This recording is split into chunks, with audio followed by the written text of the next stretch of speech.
Hi everyone, this is Asaf Paris from Top 40 Theory. I just spontaneously decided to make a YouTube channel today, so no fancy video production or background music or anything. I'm just going to talk a bit about my graphs that I post on my Instagram and my Twitter and my microblog on top40theory.com and explain them a little bit. So, and this is just going to be my phone shooting my screen. So here goes. The first song I want to talk about is Maroon 5, Girls Like You. Awesome song. It's 7 weeks, #1 now, and there's so many things to talk about in this song. So this is the first graph I posted about Girls Like You.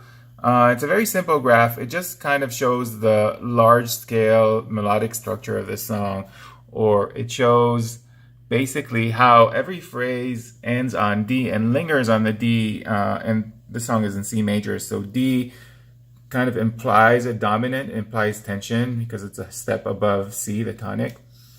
So by ending every phrase on D, the tension, the large scale tension is retained until at the very, very end, it's resolved to C. So that was one thing. It was a very simple thing to show about that song, and you can see that kind of the initial peak of the song was E. So E goes down to D at the end of every phrase, which kind of lingers on a large scale and then resolves to C. But then you go to the chorus, and the chorus is very different, both in how the melody relates to the harmony and how it's structured. But the underlying foundation of it is very, very similar to the verse. So as opposed to the verse where the melody is kind of detached from the harmony and it doesn't really follow the harmony, instead of following the chord progression with C, G, A minor, F, or 1, 5, 6, 4, it just had kind of its own independent melody that relies mostly on the tonic triad, and then the D, like I said, implies the dominant.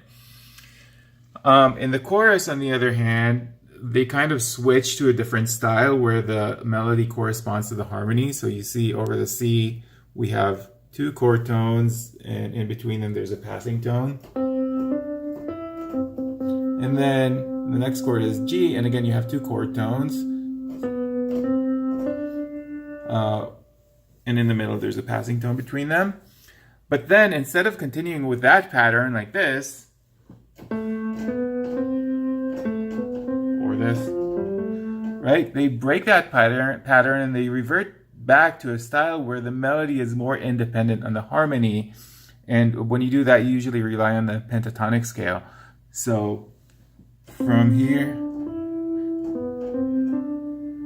they kind of get stuck on C and D instead of moving down, right? And the D lingers more. And the D is a non-chord tone in relationship to both A minor and F, which are the underlying chords there.